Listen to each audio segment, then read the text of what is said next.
Assalamu alaikum. We're going to just start with the recitation of the Quran. Inshallah.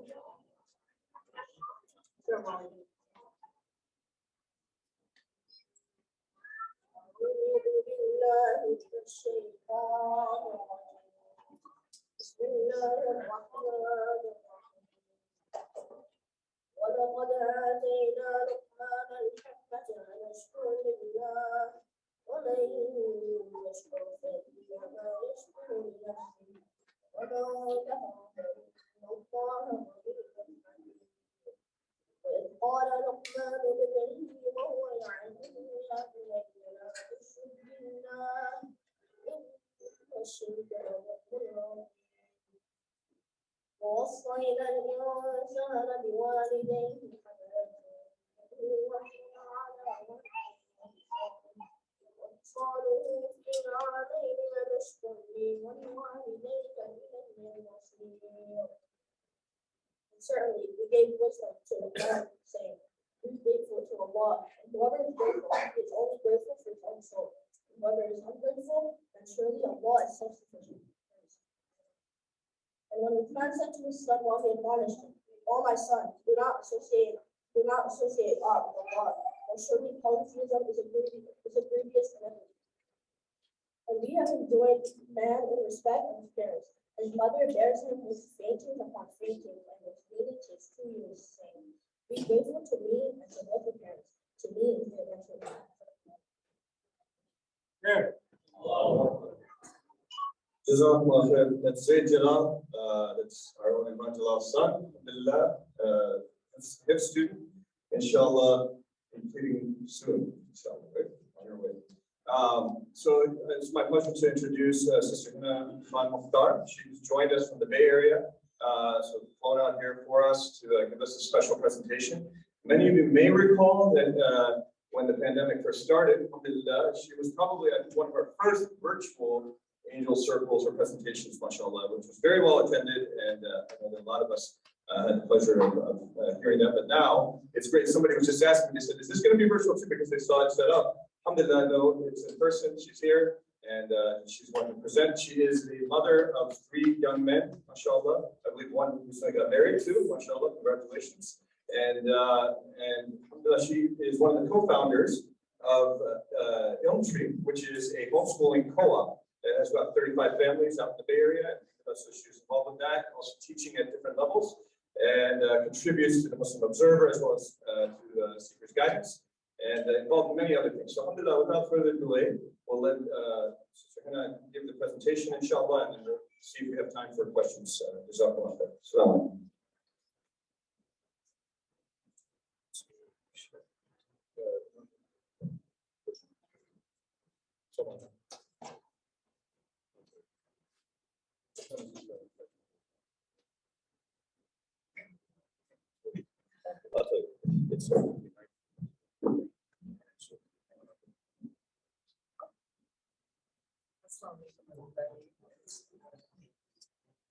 You guys hear me okay?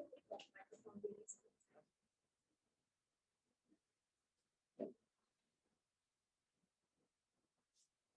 Thank you so much for welcoming me to your beautiful community. Just got in a little over an hour ago, and I'm already so impressed with what little I've seen so far. Mashallah, a lot of our California friends are moving out here to Michigan, and I can see why. And so it's a huge honor to be invited. I was very excited to be able to come out and join you all tonight. So the talk that I'm going to be giving today is called Raising Children with Amy Lydia. It's based off of an article that I wrote back in 2010. And I just want to give you a little bit of the background behind the article.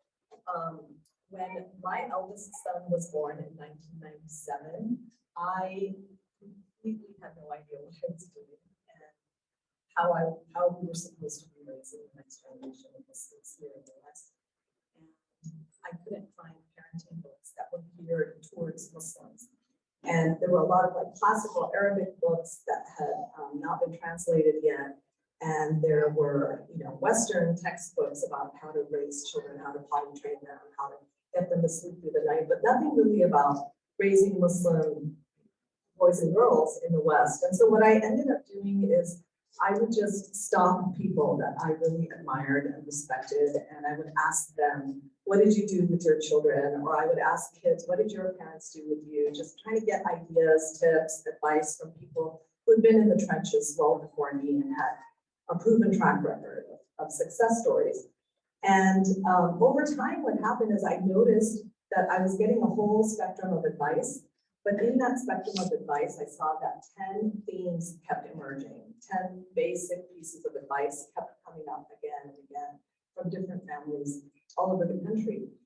And I compiled that in an article called Raising Children with Pneumonia, which got published on the Seekers Guidance website. And alhamdulillah, there's been in that article, in that it seems to have resonated with a lot of parents. So just from the get-go, I want to make it clear that I'm not an expert. I'm not, somebody who's here to lecture people and tell them what they should be doing because I have all the answers. This is just a fellow mom sharing with you that I've gotten from others, or that alhamdulillah seems to have worked for them, and I'm seeing it continue to work with other families today.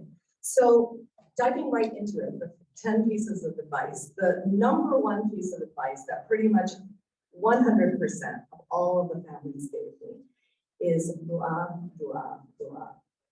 And many times the response to hearing that we should be making dua is that, okay, yeah, we know, we should be praying, but really get to the meat of it. Give me the meat and bones of what actually should we be doing beyond dua. And if that's our response to hearing that advice, we really need to kind of hit the pause button and take a moment and self-reflect.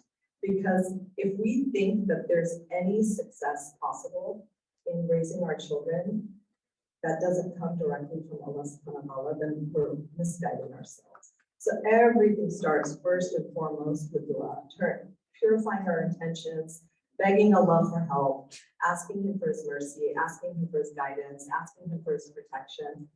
And many of these parents told me that not only did they rely on dua, but their children saw them constantly relying on dua, relying on turning to Allah subhanahu wa ta'ala. So they told me that anytime they had to make big decisions regarding their lives, their children's lives, they would do salat al-istikhara, the prayer of guidance, and their children saw them first and foremost turning to salat al-istikhara before making big decisions.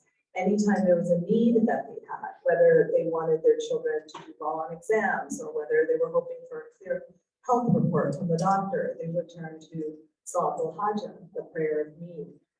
Anytime they saw blessings emerge in their lives, they would turn to Salat al-Shukr, the prayer of gratitude. So there was this attitude in the home that the children witnessed growing up, which is that first and foremost, we turn to Allah subhanahu wa ta'ala before we ask anybody else for any kind of help. Okay, so the second piece of advice these parents gave me is that one of the things pretty much every parent prayed for was suhbah, companionship. And they said that your suhbah, your companionship, will make you or break you. And my mom used to say to us that don't think that you're better than your friends. You are who your friends are. And so these parents would go out of their way to become friends with like-minded families, with families who they admired the way they were raising their children, and forge these friendships so that their children had beneficial suhbah in their lives. And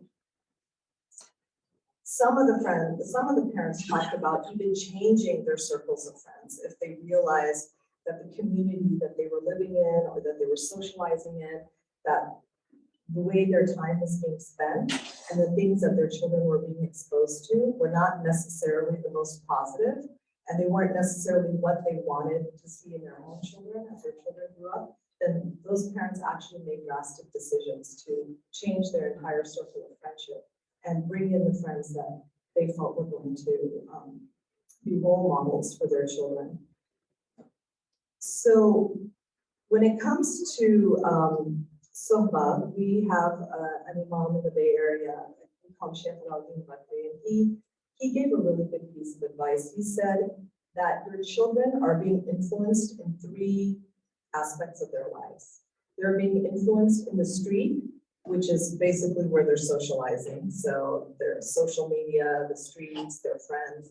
So they're being influenced in the street, they're being influenced in the school, and they're being influenced in the home.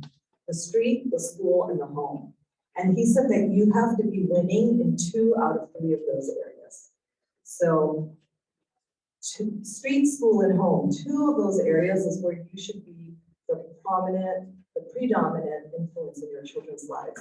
And a book that I would like to recommend that can help you get the tools on how to be a primary influence in your children's lives is a book called Hold On to Your Kids, Why Parents Need to Matter More Than Peers. Hold On to Your Kids, Why Parents Need to Matter More Than Peers. And that book is written by a man named Gabor Mate. His last name is spelled M-A-T-E. And that book gives really good tips on how to forge a relationship with your children so that your children will actually, inshallah, prefer your company over social media, over friends, over popular culture.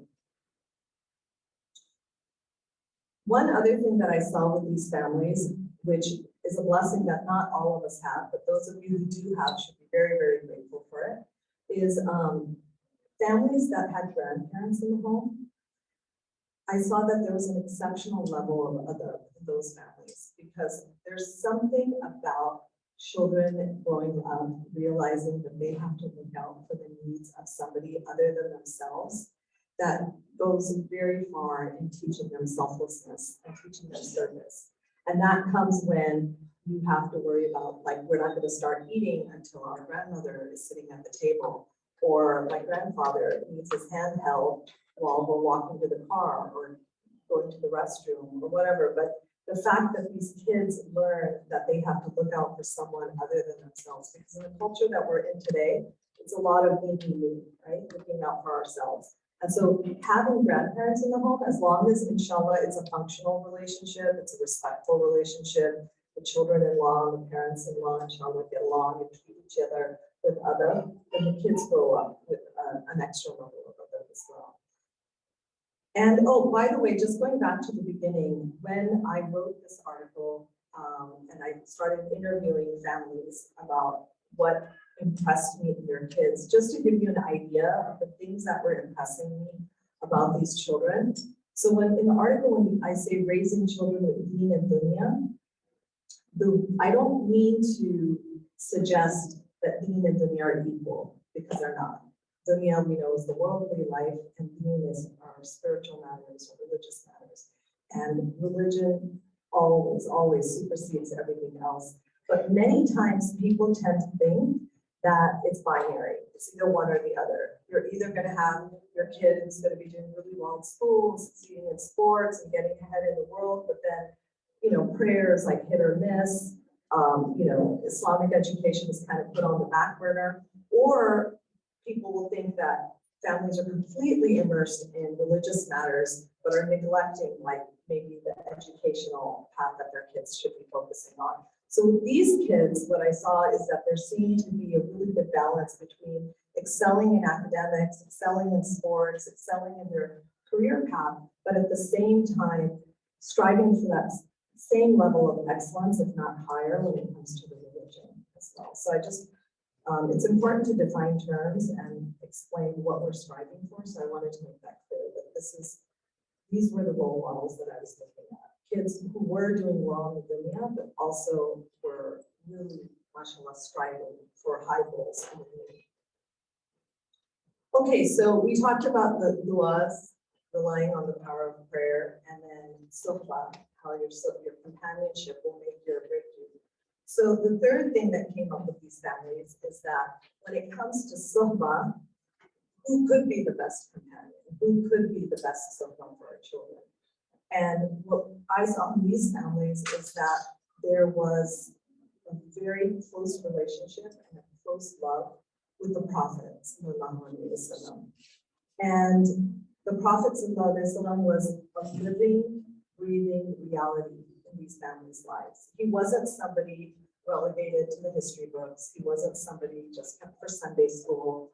He wasn't somebody from the ancients. He was somebody relevant, and he was somebody who was real. And these families talked about the Prophet ﷺ on a regular basis, the way you might talk about a grandparent that your children never got to meet. Like, for example, I never met my maternal grandfather. He passed away before my parents did not marry. But growing up, my mother always talked about him, and her love and respect for him was very, very evident. And when he would do well in school, she would say things like, oh, you know, if Papa was alive, he would be so proud of you because he really, really admired children who would do well in school. And that would make us happy to think that if our grandfather was alive, he would have been pleased with us. So that same attitude, except about the Prophet. And so there are different ways that the families brought the Prophet into the children's lives. One is that they talked about it with a sense of joy and a sense of excitement. So, for example, one mom told me that when on Fridays she would have the kids bake a special treat, right, out of honor of that it's Jummah. And but then she would tell the kids, you know, the Prophet he loved squash. So how about we make pumpkin muffins today? Or the Prophet loved dates, or he loved honey. How about we make date cookies or honey bars? The Prophet loved the color green or the color white. How about we wear our green clothes today, or we wear our white clothes? So very gently mentioning him and bringing him into the children's lives so that they were thinking about him on a regular basis. I once was visiting my sister's home, and her son at that time was 7 years old. And I saw a book sitting next to his bed. And it was a yellow book published by Iqra Publishers. And it said Shama'il on it, The Life of Perfection. And it's a book written by Imam Tirmidhi in the 9th century, I believe, ancient text. But it had been translated into English, and it had been done for children. And it was sitting next to my nephew Mustafa's bed. And so I asked my sister about that. I said, oh, what's this? What's this book? Tell me about this. And she said, oh, that's just, it's called Shama'il, which means characteristics. And she said, that's just a compilation of hadiths that describes different characteristics of the Prophet. And every night before Mustafa goes to bed, his father, Masood, reads him one hadith, just one hadith. No big long lecture, no big discussion, just going over one hadith before Mustafa falls asleep. And she said, you know, the fact that Mustafa knows that the Prophet ﷺ liked to eat dates and cucumbers together makes him feel like he knows the Prophet ﷺ. And the truth is that you can't love somebody until you actually know them, right? So it's really important that our children grow up knowing who the Prophet ﷺ was, that is. When our children were little, we asked Imam Zayd Shakir, this is when our boys were in preschool, we asked Imam Zayd Shakir, what should we be teaching our children? And he just, without any hesitation, he said, teach them Sida and teach them Nasheeds. So Sida is biography of the Prophet ﷺ, and Nasheeds are songs that were sung in praise of him. And when my kids were little, we had Yusuf Islam and Al Lawrence Ali, mashallah, and Allah reward them for what the beauty they've provided us in this field. However, now there's so many artists who flooded the market, mashallah, with beautiful songs, and there's a lot of options out there now. And so, you know, I've seen 2-year-old and 3-year-old children sitting in their car seats who are singing Nasheeds right along with the radio. And I've seen a 3-year-old boy who, when he's getting strapped into his car seat, he can recite the prayer for traveling. So that's another thing that was important with learning about the Prophet ﷺ, to learn about all the different sunnahs. There's some basic sunnah du'as that all children should be taught, and it's taught through repetition. So the dua for traveling in the car, the dua for entering the restroom, the dua for leaving the restroom, the dua for entering the home, the dua for leaving the home. One dad told me that he just printed out the duas in English and put them up all over the house in different areas, and they would recite them every time they passed those cards, and over time the kids ended up memorizing the duas. Thank you.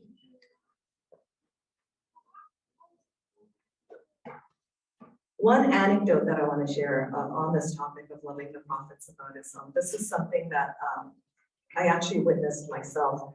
There was a mom who, she got up a little late for Fajr, like Fajr was still in, but it was about to go out in like 10 minutes. So she didn't want to spend her time trying to get her 8-year-old out of bed to pray Fajr. And so she took care of her own Fajr, and Fajr time went out. And the 8-year-old, when he woke up and he realized that he had missed Fajr, he actually burst into tears. And he was crying because his mom hadn't woken him up for Fajr. And the in-laws who were visiting at the time were horrified actually by his response, because they were like, what have you been teaching our grandchild? Like, why is he frightened? Does he think he's gonna burn in hell? Like, no 8-year-old should be this upset about missing prayer, because they thought it was coming from a place of fear and anxiety. But actually when they talked to the 8-year-old, it came out that what was making him cry was that he knew that the last thing the Prophet ﷺ talked about before he passed away was the prayer. And that his last words were the prayer, hold on to the prayer. And this 8-year-old knew that from learning the Sira. And so for him, it was a feeling of letting the Prophet ﷺ down and neglecting something that was very, very important. And so the mom learned her lesson, and she was like, yeah, I'm never going to not wake my child up for Fajr again. But it was a beautiful example of coming to prayer, coming to Allah subhanahu wa ta'ala from a position of love instead of a position of fear. All children need to learn love and fear of Allah, but in the early years, it's all about love. And there was nobody who loved Allah subhanahu wa ta'ala more than the Prophet sallallahu alaihi wasallam. So teaching your children to love the Prophet sallallahu alaihi wasallam will inshallah teach them to love Allah subhanahu wa ta'ala. Okay, so I'm sorry, my PowerPoint presentation wasn't downloading, so I'll just review. So the first one was du'as, the second one was your suhbah, the third one was that the Prophet sallallahu alaihi wasallam was a living, breathing reality in these children's lives. The fourth tip that these parents told me is that having fun wasn't haram in our home, but we made the home environment as halal as possible. I'll repeat that one more time. Having fun wasn't haram in our home, but we made the home environment as halal as possible. And another way to paraphrase that is beware of the dangers of don't.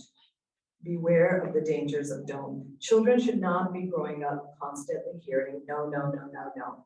No, you can't do this. No, you can't do that. No, that's haram. No, Allah doesn't like that. No, we're not allowed to do that. If we use a little bit of creativity, it can be flipped, and we can guide our children in the direction we want them to go to while using the words yes, right? So,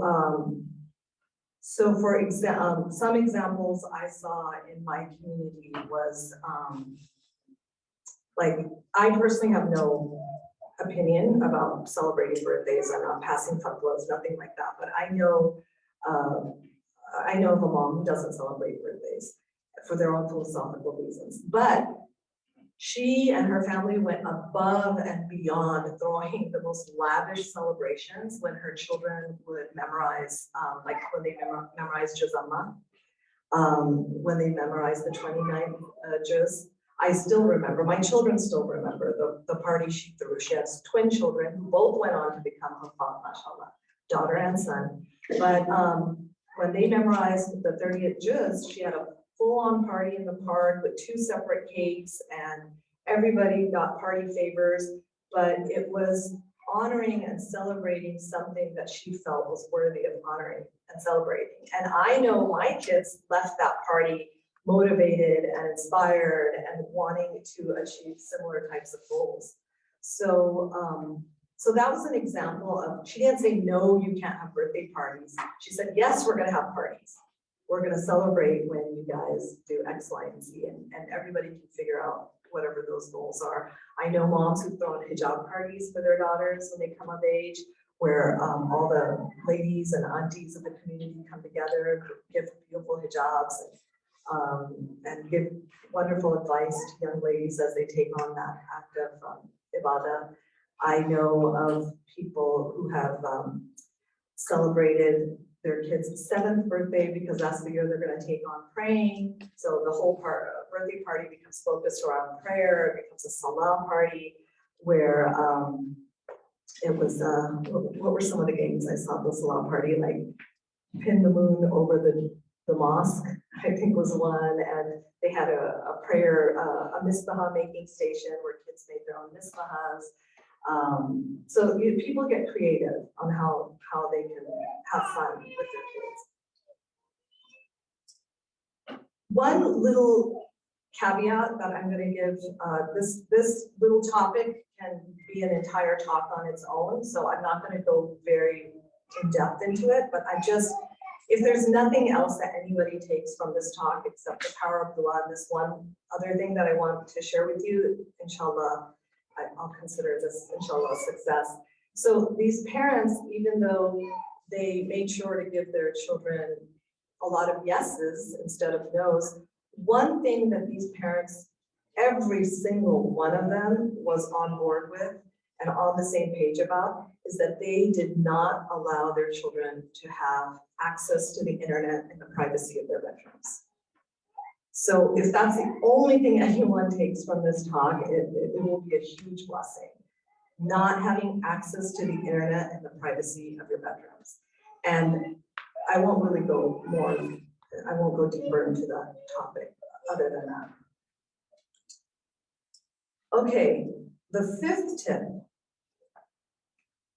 A lot of these kids, what they shared with me when I asked them to give me advice on what their parents did well with them, they said our parents didn't just talk the talk, they walked the walk. Our parents didn't just talk the talk, they walked the walk.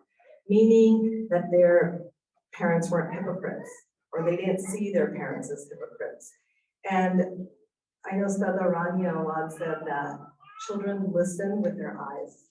Children listen with their eyes, meaning that you can give them all the lectures you want, but if you're doing something different than what you're saying, nobody sniffs out hypocrisy quicker than children. So if you're telling your children we shouldn't do riba, but then they hear you doing riba about a family member, or if you tell your children we should have sabr, but then they see you losing your temper over some small inconvenience, kids are learning from that. And so I know of one young man who told me that he remembers seeing his father weep when his father inadvertently missed a prayer. And he said, seeing my father weep when he missed a prayer taught me more about the importance of prayer than all the lectures in the world. Seeing the way his father responded to that act of moment of negligence. Sheikh Nuhamin Keller says that children need to see that Islam worked in the home. They need to see that Islam actually benefits them and actually works. That Islam is the reason that parents speak to each other with respect. Islam is the reason that the home is a calm environment. Islam is the reason that everybody's clean and smells good. Islam is the reason that we make choices that give us lives of dignity. Right? So when children see that Islam actually works and gives you a life of peace and dignity, then inshallah, they will choose it for themselves one day when they're older. And obviously we want our children to choose the deen because they recognize it as haq, right? We want our children to choose Islam because they recognize La ilaha illallah Muhammadur Rasulullah. But many people, when they get turned off the religion, it's because they see that it didn't actually work in their lives. It didn't bring them benefit.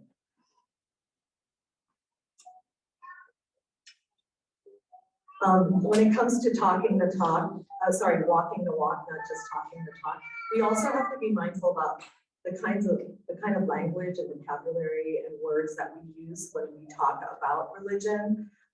One example from my own life is when my kids were little and I was working on a project with another mom, the time for Maghrib came in. And I, without thinking really deeply about it, I just said to her, oh, I need to go get Maghrib out of the way. And she was kind of startled for a second, and then she just smiled and she said, oh, that's interesting. In our home, we say we need to get Maghrib in the way. Such a huge difference that one word makes, right? I need to get prayer out of the way. I need to get prayer in the way. just the way we approach our religion, the kids pick up on that attitude. And Ansa Tamra Gray, she said that, you know, in Islam, when we give charity, we're supposed to give charity with our right hand in such a way that our left hand doesn't point out, right? But she says that when it comes to children, you give with your right hand, but with your left hand, you pull your child forward and you say, look at what I'm doing. So don't hide your acts of ibadah. Share it with your children when they're little, so that they learn that this is how we do it, right? Okay. The sixth tip that these parents shared is they said, I wasn't afraid to be the bad guy, but I didn't behave badly. I wasn't afraid to be the bad guy, but I didn't behave badly. That means that these parents were friendly with their children, but they didn't try to be their best friends. Because your best friend is not going to tell you you need to brush your teeth. Your best friend is not going to tell you that you need to do your prayers. Your best friend is not going to tell you that it's time to go to bed, right? Parents do that, authority figures do that, but they have friendly relationships with their children. There's three types of parenting out there. There's authoritarian parenting, which is called brick wall parenting, which is like, it's my way or the highway. If you don't listen to me, you're gonna see the back of my hand. Only my rules matter, right? Me as the adult, I'm the only one who matters. Nobody else has a voice. Then there's permissive parenting, which is called jellyfish parenting. That's where parents don't have a spine and they're very weak and they're always whining and they're always telling their children, please, honey, listen to me. Why don't you listen to me? How many times do I have to tell you? You know, telling your kids, if you do that one more time, we're gonna leave. I'm telling you, if you do that one more time, we're gonna leave. And then the child does it and they don't leave. They say, what do I do with my child? He or she never listens to me, not getting up and leaving, right? So that's jellyfish parenting, permissive parenting. The third type of parenting, which is considered to be the best type of parenting, is called authoritative parenting. That's called backbone parenting. It's where parents say what they mean and they mean what they say. And an excellent book by an author that I heard, I believe this mosque has had him come out and speak as well, by Dr. Leonard Sachs. I recommend every book by Dr. Leonard Sachs. His last name is spelled S-A-X. I have 3 sons, so I've read his books about raising boys. Boys Adrift is an excellent, excellent book. For parents of girls, there's a book called Girls on the Edge. But a book that he wrote that will, inshallah, teach you how to be an authoritative parent is a book called The Collapse of Parenting. It was a New York Times bestseller. And it's a book that everyone should have in their library.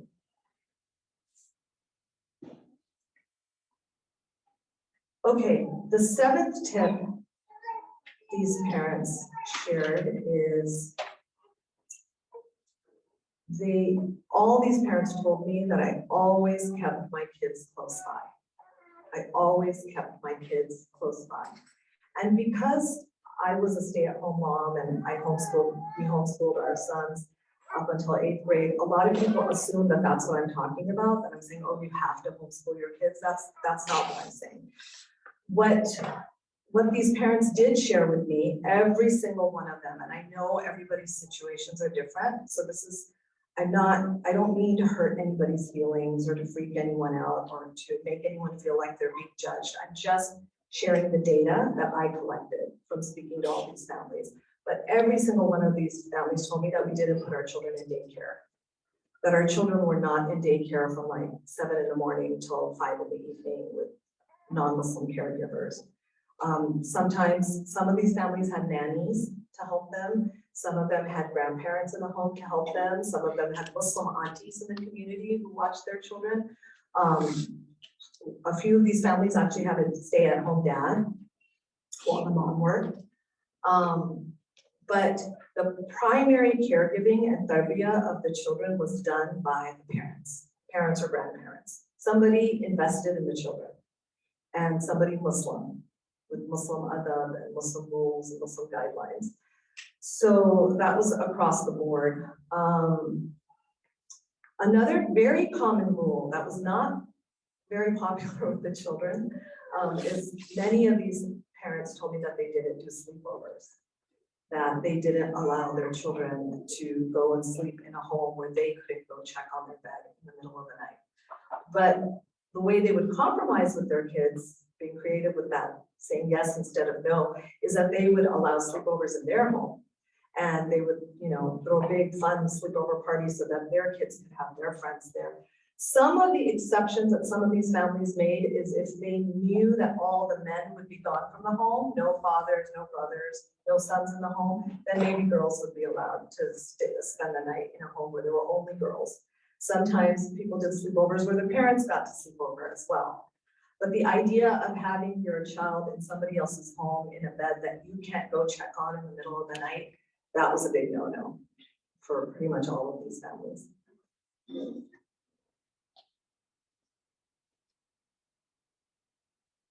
Okay, the 8th tip. We didn't spoil our kids, nor did we praise them too much. We didn't spoil our kids, nor did we praise them too much. What that indicates is that these families, while they were concerned about their children's academic education and they were concerned about their physical education, they were also very, very concerned about how their nafs was also developing, their egos, right? And so one example that stands out in my head is in the Bay Area, we have an Islamic school there called North Star. And every year in the month of Rabiul Awwal, North Star does a national poetry competition where they pick a theme every year about the Prophet, sallallahu alaihi wasallam, and they encourage children from all over the country, homeschoolers, kids who go to Islamic schools, kids who go to public schools, to submit poems, original poems that they've written based on that theme.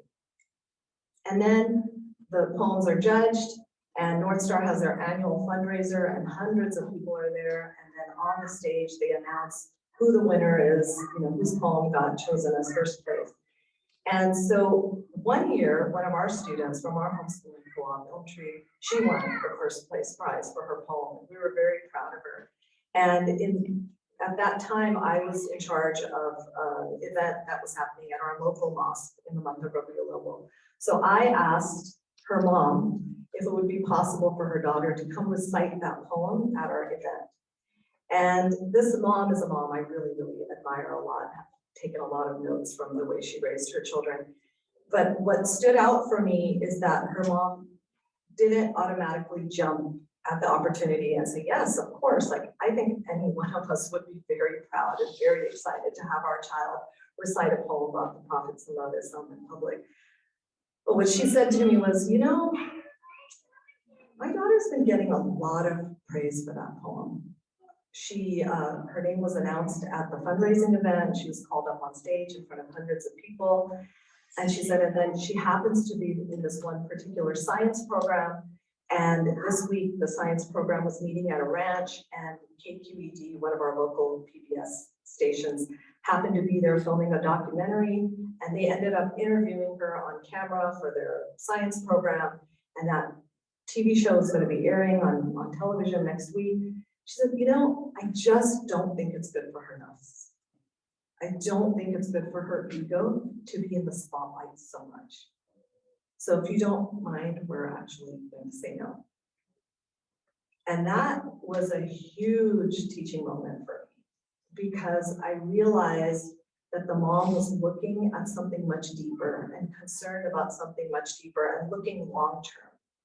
And her daughter has now grown up to do amazing things, graduated from a great university, has a great job, is a role model to many people, but she's very, very humble. And there are many people who in their place would have a very big head, but she doesn't. And I realize that it's because of the mindful way that her parents, mashallah, raised her. So that's just one example.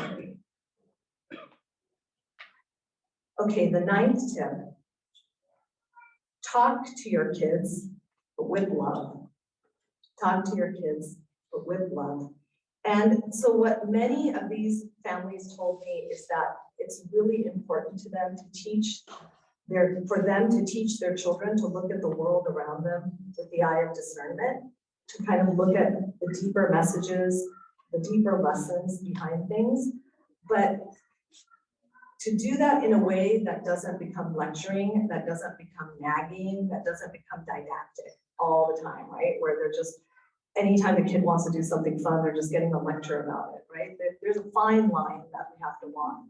And so it was important to these parents to be part of the fun with their kids, but at the same time, teaching their kids to think at a deeper level. So like, for example, I have a couple of different examples. So one is, like, I know a family where the dad wasn't thrilled with the movie Frozen, right? And Frozen came out a few years ago as a Disney movie. It was very popular. Every single child in America was singing the songs from that movie. So the dad didn't love that movie. And I don't have the lyrics written down, but in particular, the song Let It Go, right? But the dad did not forbid his children from watching Frozen. He let them watch Frozen, but he watched it with them and he enjoyed it with them. But then he discussed it with them as well. So for those of you who don't know the story of Frozen, it's, just a quick synopsis is this girl is in charge of her sister, taking care of her sister. And the whole time she's taking care of her sister, she looks stressed out, she's buttoned up, she looks anxious, she looks like she's a very unhappy person. And then at some point in the movie, she decides to let it go, right? And the lyrics of the song literally say, let it go, let go of the rules don't matter anymore. And after that, she's living in this castle and she's in a sleeveless gown and she's no longer taking care of her sister. She's like abandoned her. So the dad talked to the kids about that, like, what does that mean to let it go? I know one mom talked to her daughter about, well, what does it mean to be of service to people? Like, she was being of service to her sister, but the movie shows her as being very unhappy when she was being of service. What's the Islamic approach to being of service to people? And the dad talked to his kids about, like, what does it mean to let go of rules? What would it look like in our lives if we let go of rules? Do we have rules we follow? What's Sharia? Why is Sharia in our lives, right? And what would our life look like if we let go of rules? So again, letting the kids enjoy the movie, but at the same time, having a discussion and getting them to think about maybe some of the deeper messages that society is giving them. In my own life, again, just doing things mindlessly, my kids, when they were little, it started to rain. And, I started singing to them the song that we all grew up with, which was, rain, rain, go away, Sean and me want to play, come again another day, rain, rain, go away, right? That was a song we all heard when we were kids. But my brother happened to be there when I was singing that to my boys. And my brother was like, don't teach them that. Rain is a blessing, especially in California. Rain is a blessing. We need rain. So he's like, why are you teaching them to reject all those blessings? Just because they want to have fun? Is just because their nuts wants to go out and play? Like, they should be rejecting Allah's mercy, Allah's blessing? And so I was like, oh, I didn't really think of it that way. I didn't think of it that deeply. And so we played around with the lyrics and we came up with our own song.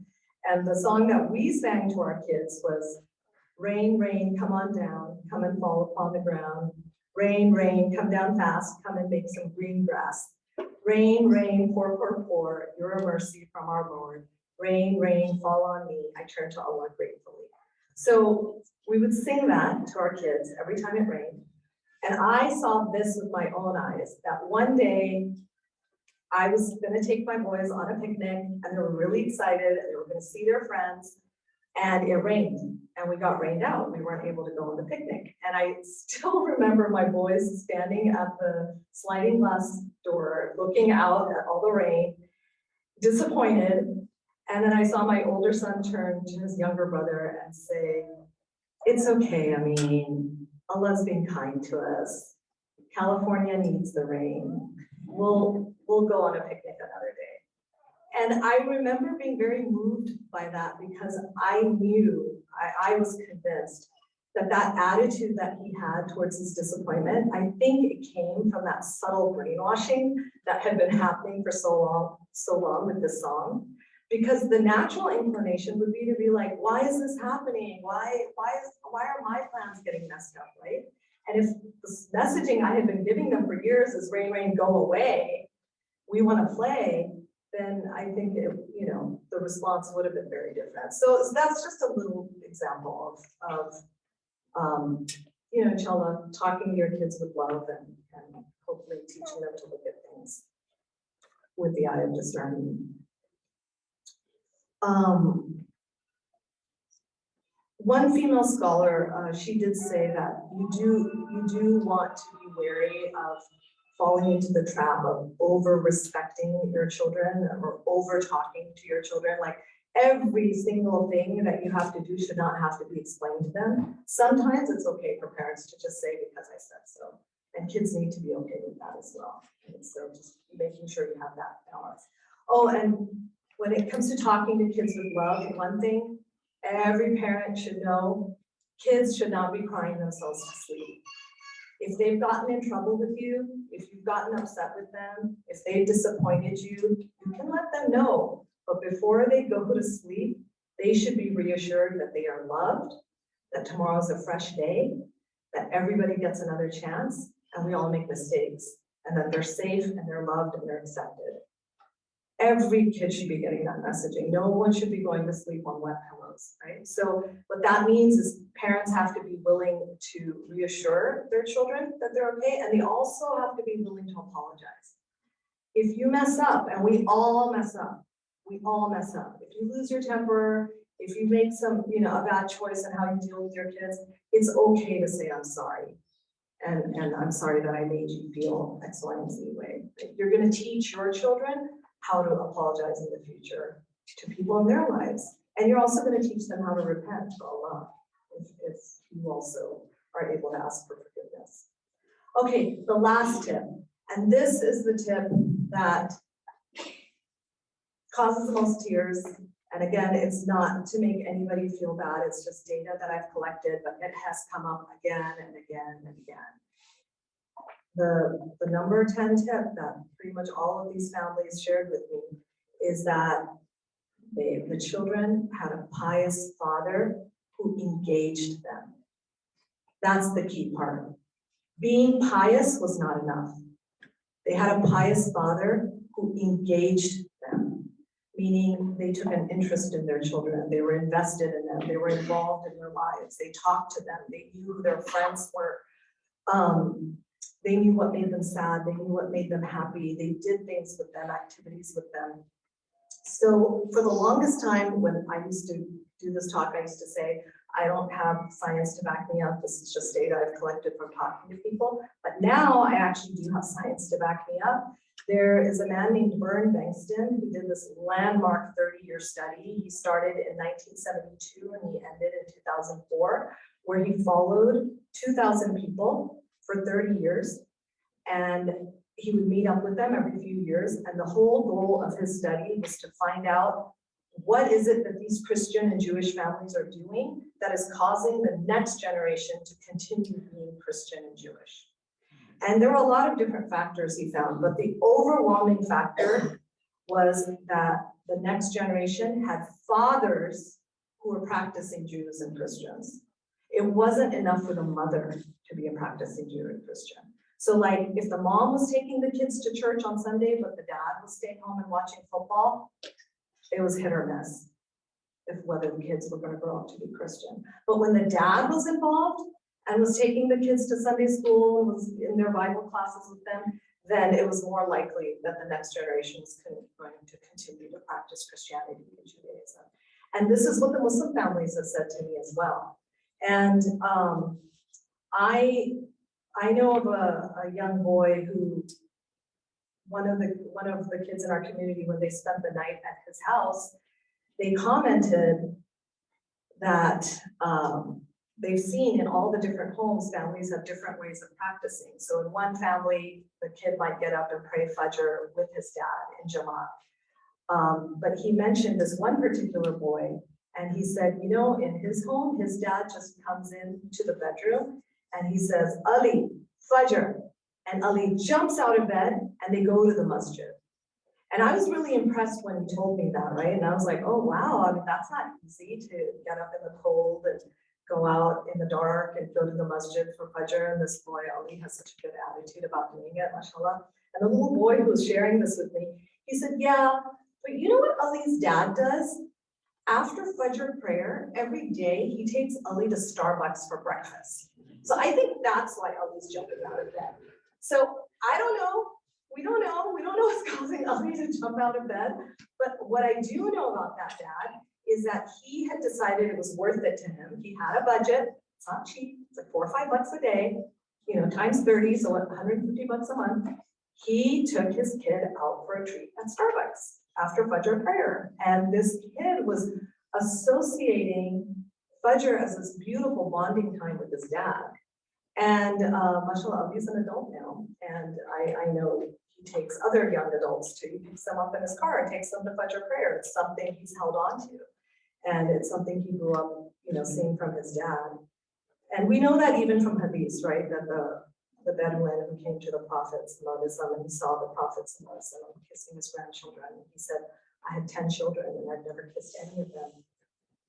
And the Prophet said, is there anything I can do once Allah has removed mercy from your heart? So, you know, fathers having mercy on their children, it shows up. I know of a young woman who grew up in a small town where there were virtually no Muslims, but her father is a very, very pious man, a very involved man. And she and her siblings grew up to be amazing Muslims. And I once asked her, like, how did you guys not get sucked in by the siren call of the culture around you in this small town? And I'll never forget what she said. She said, when you feel love in the home, you don't look for it anywhere else. When you feel love in the home, you don't look for it anywhere else. So, and she felt that love from her father in particular. So for single moms, what's going to be really important is having male mentors in your kids' lives, whether it's uncles, whether it's older brother type figures, whether it's grandfather, whether it's reaching out to a friend's husband in the community and saying, can you mentor my child, particularly my son, because boys, especially at the age of 11, 12, by that time they need male mentors. They definitely need male mentors. And a lot of times they can't even hear things from their own dad that they can hear from other male mentors. So a lot of benefit in male mentorship. And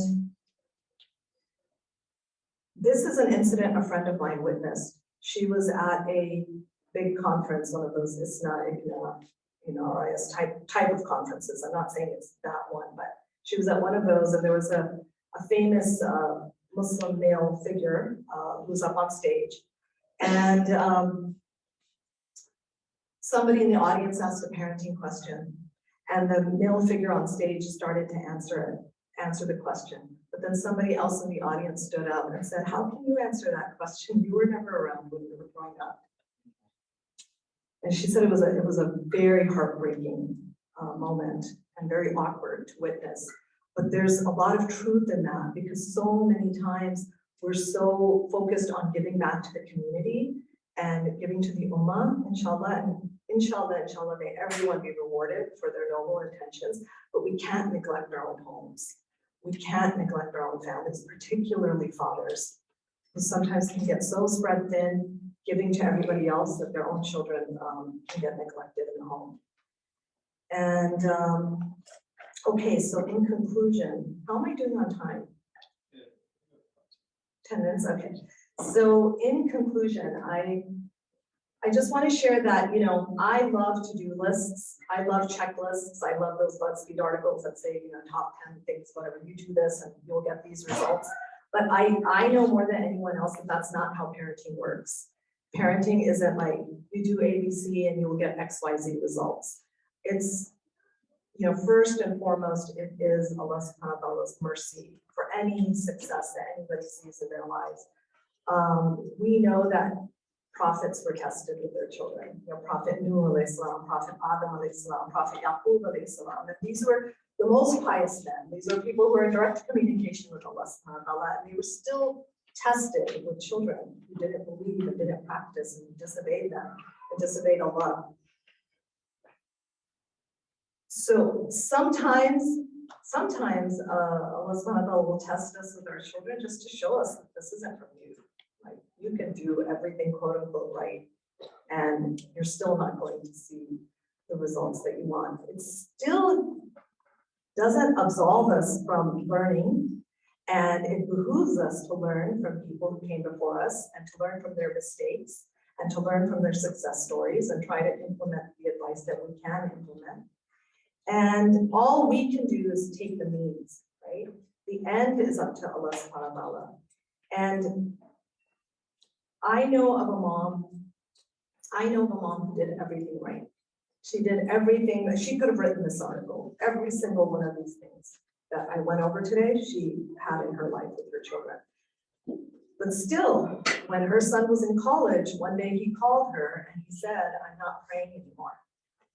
And he told her, I'm not feeling the deen. That's how he worded it. He said, I'm not feeling the deen and I'm not praying anymore. And when she told me very calmly, like this was the latest update. And I was a young mom and I was not very subtle, not very thoughtful. And I just kind of blurted out like, oh my God, why aren't you freaking out? Why aren't you freaking out? Your son is telling you that he's not praying anymore. How can you like just announce this to you so calmly? And she said, because I have a high opinion of my Lord. She said, I, from day one, have been doing dua for my children. I've been doing dua for their akhirah. I've been doing dua for their iman. I've been doing dua for their yaqeen. And I don't think those duas just disappeared into thin air. I know that those duas were heard, and inshallah they'll be answered, but they'll be answered in Allah's time. They won't be answered in my time. So, and I am comfortable knowing that on the day of judgment, inshallah, I can tell Allah I did everything that was asked of me. Everything that you commanded that I was supposed to teach my children, I did.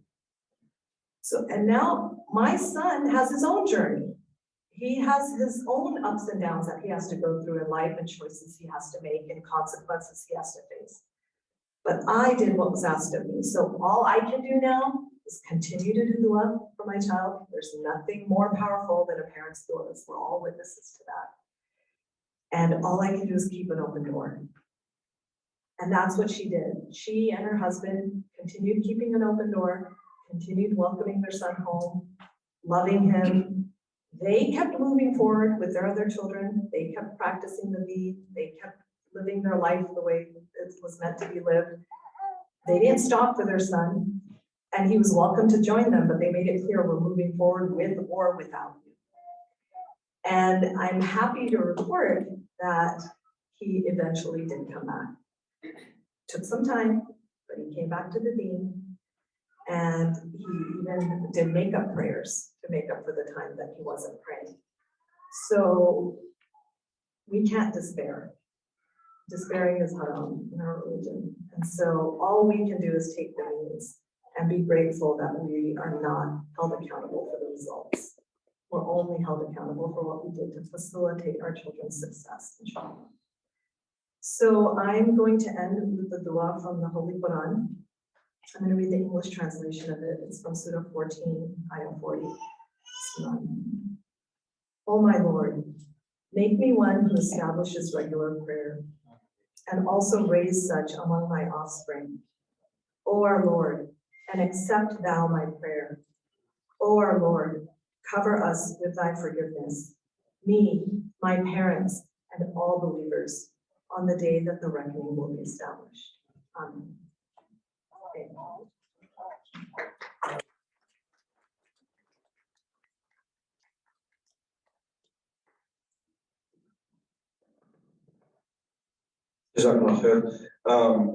We have Salah coming up. I know we want to take some questions, but I want to say that this is a pitch for tomorrow. This conversation will essentially continue. We have a seminar tomorrow at 2:30 at the Medina Activity Center with Sister Hina. So inshallah, please do come and attend that. I also want to just let you know that we have the upcoming speakers next week. We have Ustad Ashir Kirk, who is going to actually be doing the interactive presentation workshop where you will learn, anybody that attends, inshallah, will go away knowing the proper recitation of Surah Fatiha with tajweed and taqtil. So inshallah, as a family, this will be a really great thing to bring. We're talking about families, a really great thing to bring all of our family together, inshallah. And he's been doing it around the nation. That'll be really nice. After that, September 23rd, Dr. Zulfar Ali Shah, inshallah, we'll be talking about his new book. I don't have the title of that here, but I apologize. And then Imam Zaid, alhamdulillah, will be coming September 30th. So inshallah, we expect to see all of you here for that. And then we have a candidate forum. We do have elections coming up, so local candidates. And then Sheikh Hasib Noor on October 14th. Inshallah, look out. We have a whole slate. We'll be announcing more as we come. I think that's enough for right now, inshallah. Now, I think we can take a few questions before we have Salah, and then, of course, please attend after that.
The place you're talking about seems to be amazing.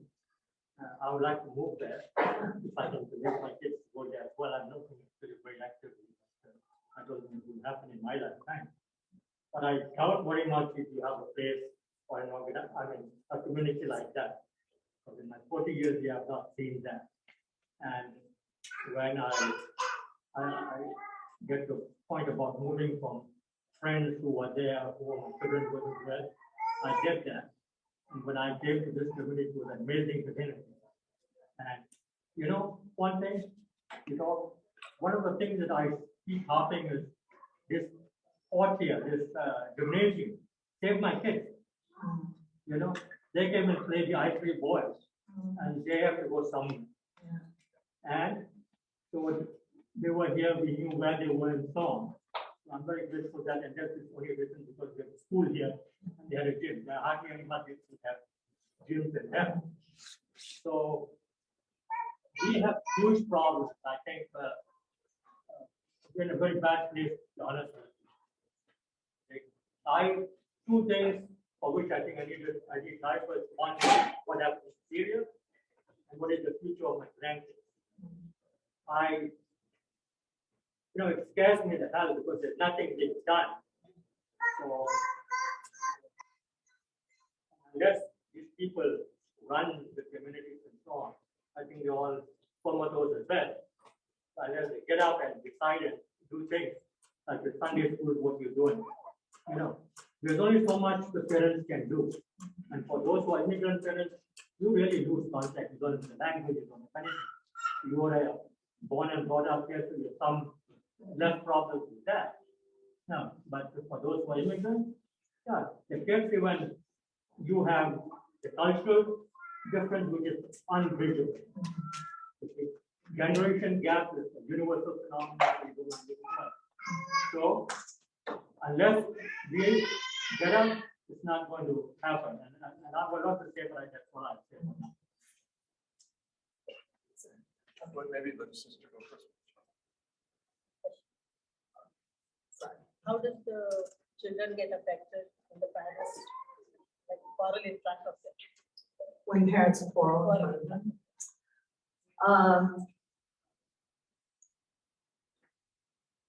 Well, it depends on what kind of quarreling they see, because I personally don't think that it's ideal for the kids to never see any kind of conflict. Like they can see disagreements between parents, but if they can see it happen with other, even if there's strong emotions, and if they can see parents apologize to each other later and in front of the kids and say, I'm sorry, I got heated, or that was out of line, that also can teach kids a lot.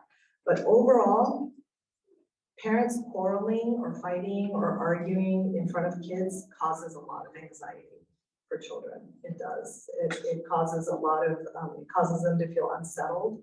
It causes them to feel not safe. And for many children, it makes them want to escape home, right?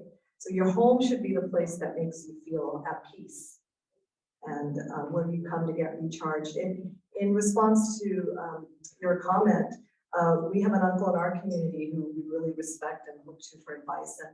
And we had asked him, because he did a great job with his kids, and mashallah, we said, how do we do it? Like, there's so much craziness out there. There's the whole world seems like it's just topsy-turvy. What's right is being taught as wrong. What's wrong is being taught as right. And it's frightening. And I really love the analogy he gave. He said that in every hurricane, every storm, every tornado that Allah subhanahu wa ta'ala has created, he's created the eye of the storm, the eye of the hurricane, the eye of the tornado. And the eye is very calm, it's very peaceful, things are not flying around in there. And even though everything around it is going crazy. And he said, your home needs to be the eye of the storm. Your home needs to be the place where children can be unapologetic Muslims, where they're accepted, where they're loved, where there's peace. So yeah, parents can have disagreements and occasionally can even get heated, and kids can witness that, but then it's really important for them to also witness how conflicts get resolved in a healthy way and how people apologize to each other. And it should be a one-off. It should not be a regular thing. It should not be seen regular. That should be private. It should not be in front of the kids. I think, yeah, I think we have to put up to the personal also. Right, Jazakallah khair. Just